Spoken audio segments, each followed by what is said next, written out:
Hello दोस्तों, आपके अपने चैनल ड्रीम टारगेट में आपका स्वागत है। जैसे कि हम आपको पिछले वीडियो में वास्तविक संख्या के बारे में बता दिया है कि वास्तविक संख्या वैसी संख्या को कहते हैं जिसको हम संख्या रेखा पर दर्शा सकते हैं। यानी दुनिया का कोई भी शब्द अगर हम उस संख्या को संख्या रेखा पर दर्शा सकते हैं तो उसको हम क्या कहेंगे? वास्तविक संख्या।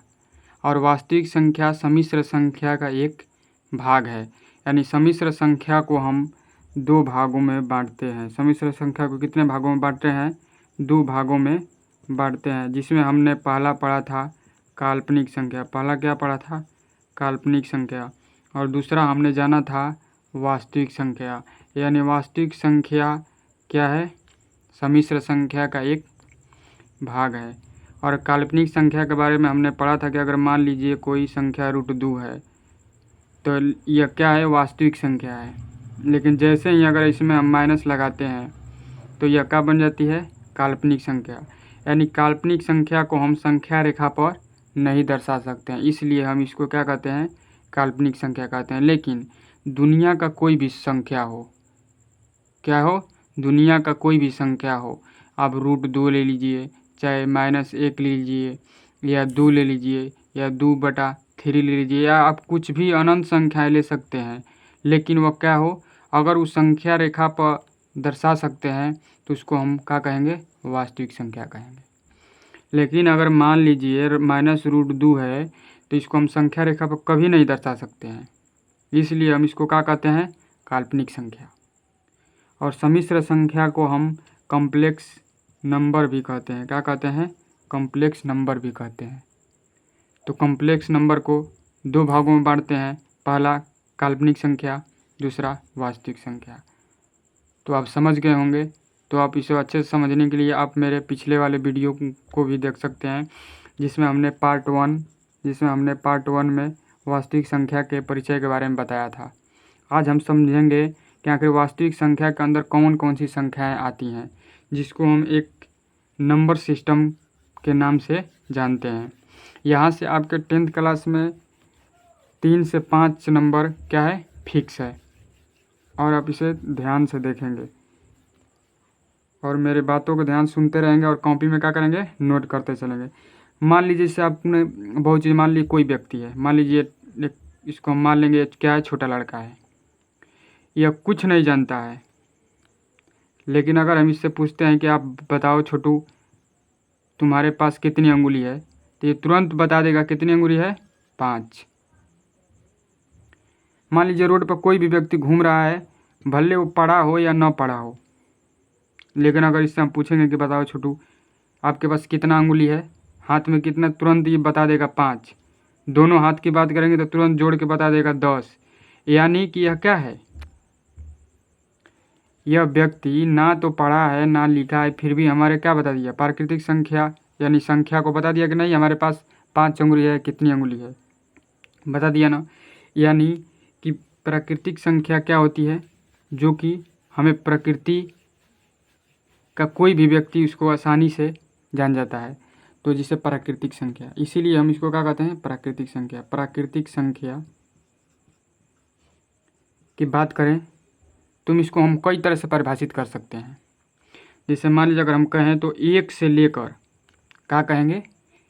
1 से लेकर अनंत तक की संख्या को हम क्या कहेंगे?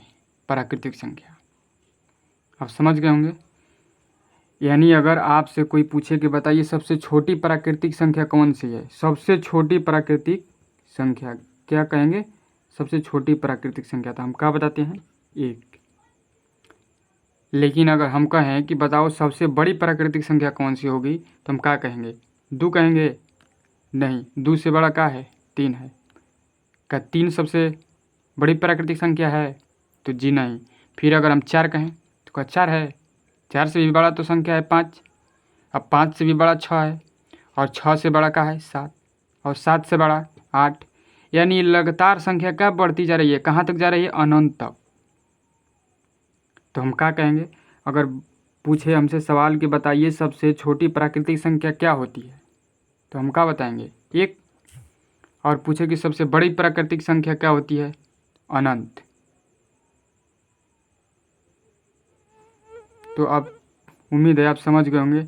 और उसके बाद मान लीजिए अब धीरे धीरे प्राकृतिक संख्या विकास हुआ, लेकिन इससे हमारा काम नहीं चला, यानी आते आते हमको क्या फिर पूर्ण संख्या की ज़रूरत पड़ी। किसकी ज़रूरत पड़ी? पूर्ण संख्या। यानी पूर्ण संख्या कुछ नहीं है, मान लीजिए 1 से लेके कहाँ तक जा रहे हैं हम? अनंत तक, जिसको हम प्राकृतिक संख्या के नाम से जानते हैं।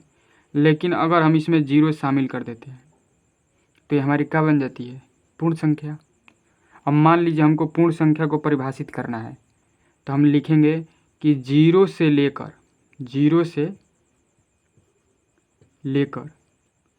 अनंत तक की संख्या को, 0 से लेकर अनंत तक की संख्या को हम क्या कहेंगे? पूर्ण संख्या कहते हैं। तो आप बताइए, 1 से लेकर अनंत तक की संख्या को प्राकृतिक संख्या, 0 से लेकर अनंत तक की संख्या को पूर्ण संख्या। आपको यहाँ तक कोई दिक्कत नहीं हुआ होगा। मान लीजिए अगर हम पूछेंगे बताओ सबसे छोटी प्राकृतिक संख्या 1, सबसे बड़ी प्राकृतिक संख्या अनंत, सबसे छोटी पूर्ण संख्या 0, सबसे बड़ी पूर्ण संख्या अनंत। और एक सवाल ये भी बनेगा कि बताइए प्राकृतिक संख्या किस संख्या से शुरू होती है? 1 से। कहाँ तक जाती है? अनंत तक। पूर्ण संख्या कहाँ से शुरू होती है? 0 से। कहाँ तक जाती है? अनंत तक। तो उम्मीद है आप समझ गए होंगे। तो हम चलते हैं और इसको हम दूसरा तरीका से भी देखते हैं। जैसे देखिए, मान लीजिए हम दिन रात परिभाषा में क्या याद करते हैं? हमको बचपन से ही सिखाया जाता है और हम इसको क्या मारते हैं? रट्टा मार लेते हैं कि गिनती की संख्या को हम क्या कहते हैं? गिनती की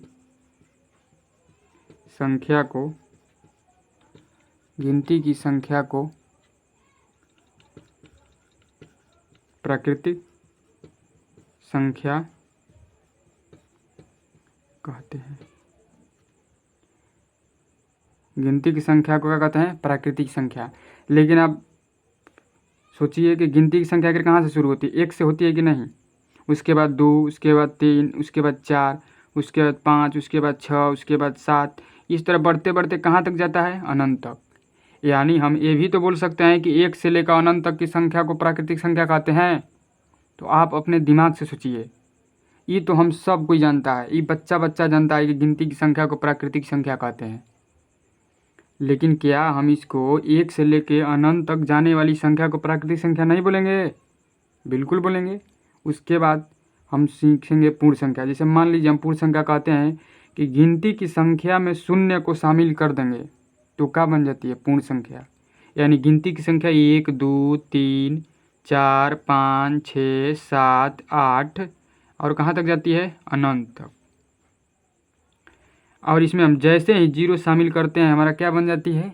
पूर्ण संख्या। यानी 0 से लेकर अनंत तक जाने वाली संख्या को हम क्या कहेंगे? पूर्ण संख्या। तो उम्मीद है आप समझ गए होंगे। यहाँ से आपको 1 नंबर 10th क्लास में ज़रूर पूछता है। तो दूसरे संख्या की बात करते हैं हम, जिसको हम अभाज्य संख्या के नाम से जानते हैं। दूसरी संख्या क्या लिखेंगे? अभाज्य संख्या। मान लीजिए क्या है? अभाज्य संख्या। अभाज्य संख्या में हमारा 2 कंडीशन होता है। पहला, ये संख्याएं 1 से कटेगी और दूसरा संख्या क्या होगा? खुद के अलावा किसी से नहीं कटेगा। खुद के अलावा किसी से न कटे। खुद के अलावा किसी से न कटे। यानी हमने अभाज्य संख्या में पढ़ा कि अभाज्य संख्या उस संख्या को कहते हैं जो एक और खुद के अलावा किसी से न कटे, उसे हम क्या कहेंगे? अभाज्य संख्या। आप परिभाषा आसानी से लिख सकते हैं। मान लीजिए हमारा अभाज्य संख्या, कोई भी संख्या मान लीजिए हम 2 लेते हैं, तो 2 तो एक खुद से कटेगा। क्या 1 से 2 कटेगा? बिल्कुल कटेगा। यानी 2 हमारा क्या है? एक अभाज्य संख्या है। 2 का है? एक अभाज्य संख्या है। तो हम इसको परिभाषा कैसे लिखेंगे कि अभाज्य संख्या उस संख्या को कहते हैं जो एक और खुद के अलावा किसी से न कटे, उसे हम अभाज्य संख्या कहते हैं। जैसे मान लीजिए हम लेते हैं 3। 3 कैसी संख्या है? तो जैसे देखिए मान लीजिए 3 1 से कटेगा और 3 खुद से कटेगा, लेकिन क्या ये 2 से कटेगा? क्या 4 से कटेगा? 5 से कटेगा? नहीं कटेगा। यानी हमारा 3 क्या है? अभाज्य संख्या। मान लीजिए हम 4 लेते हैं, तो जैसे देखिए 4 1 से 4 कटेगा, बिल्कुल कटेगा। फिर हम कटाएंगे 2 से कटेगा, फिर कटाएंगे 4 से कटेगा। मान लीजिए 1 से कटा, यहाँ तक ठीक है, 4 से भी कटा ठीक है, लेकिन हमने अभाज्य संख्या में क्या सीखा कि वैसी संख्या जो एक और खुद के अलावा किसी से न कटे उसे हम अभाज्य संख्या कहेंगे। लेकिन जो हम 4 लिए हैं, मान लीजिए 1 से कट गया, सही बात है, 4 से कट गया ये भी ठीक है, 1 से कट गया और खुद से भी कट गया, लेकिन ये संख्या 2 से भी तो कट रहा है। लेकिन हमने परिभाषा में पढ़ा है कि 1 से कटना चाहिए और खुद के अलावा किसी से नहीं कटना चाहिए, उसे हम अभाज्य संख्या कहते हैं। तो क्या 4 अभाज्य संख्या है या भाज्य संख्या? आप कमेंट में बताइए। तो 4 एक कैसी संख्या है? तो वह एक भाज्य संख्या है। यानी सिंपल में समझेंगे, वह संख्या जो एक और खुद के अलावा किसी से न कटे उसे हम अभाज्य संख्या कहते हैं। उसे हम क्या कहेंगे? अभाज्य संख्या कहते हैं।